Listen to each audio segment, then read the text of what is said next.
High friends, welcome back to my channel. எல்லாருக்கும் வணக்கங்க. இது என்ன பார்க்குறீங்க இல்லைங்களா, இது வந்து மணத்தக்காளி செடிங்க. அதுலேருந்து நான் லீவ்ஸ் எல்லாம் பறிச்சிட்டேன். இன்னொரு பிளான்ட் இருக்குது இன்னொரு பாட்டில். ஸோ இதில் நான் கொஞ்சம் பறிச்சிக்கிறேன். இது பாருங்கள், இது அந்த செடியிலேருந்து பறித்தது. இப்போ இந்த பாட்டில் இருந்து கொஞ்சம் பறிச்சிக்கலாம்.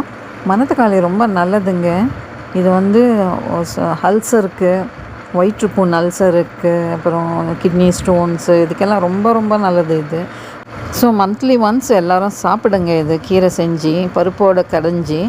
இது பாருங்கள், இது நான் வளர்த்ததில்ல, தானாக முளைச்சதுங்க. இது அந்த பிளாக் கலர் அந்த டொமேட்டோஸ் இருக்குது பார்த்திங்களா, அந்த சீட்ஸு அது விழுந்து விழுந்து வந்துக்கிட்டே இருக்குங்க. ஸோ கண்டினியூஸாக எனக்கு வந்து இந்த பிளான்ட்டு எப்போவுமே இருந்துக்கிட்டே இருக்கும் பாட்ஸில், இந்த மணத்தக்காளி பிளான்ட்டு. இதனுடைய பொட்டானிக்கல் நேம் பார்த்திங்கன்னா சோலனம் நைக்ரம் அப்படிங்கிறது. இது வந்து சிம்பிளாக காமனாக பிளாக்பெர்ரி நைட் ஷேட் அப்படின்னு கூட சொல்கிறாங்க. இதில் வந்துங்க நிறைய விட்டமின்ஸ் அண்ட் மினரல்ஸ் இருக்கிறதுனால ப்ரெக்னென்ட் உமனுக்கெல்லாம் ரொம்ப நல்லது இது.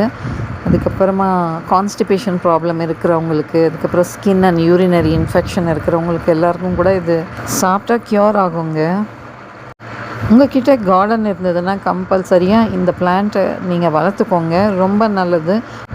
மந்த்லி ஒன்ஸு இல்லைன்னா ஒன்ஸ் இன் 2 months அந்த மாதிரி அப்பப்போ எடுத்துக்கோங்க. இதை அவ்வளோதாங்க. செடியை மொட்டை அடிச்சிட்டேன் பார்த்துக்கோங்க. எல்லாம் பறிச்சிட்டேன். ஸோ எவ்வளோ வந்ததுன்னா கொஞ்சமாக தான் வந்தது. கொஞ்சமாக பருப்பு போட்டு உங்களுக்கு செஞ்சு காமிக்கிறேன். வாங்க எப்படி செய்கிறது பார்க்கலாம்.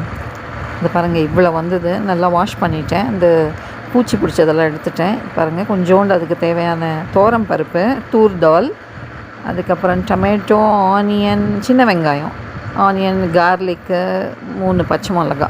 ஸோ இத்தனையும் போட்டு நான் குக்கரில் வேக வச்சுட்டு அதுக்கப்புறமா எடுத்து கொஞ்சோண்டு டேமரிண்டு போடுங்க. ஏன்னா இந்த கீரை வந்து கொஞ்சம் ஸ்வீட்டாக இருக்கிறதுனால கொஞ்சம் கம்பல்சரியாக டேமரிண்டு போடுங்க. போட்டு கொதிக்க வச்சு தாளித்து கொட்டிட்டா சுவையான மணத்தக்காளி பருப்பு கீரை ready. Okay, bye. Thank you. Thanks for வாட்சிங்.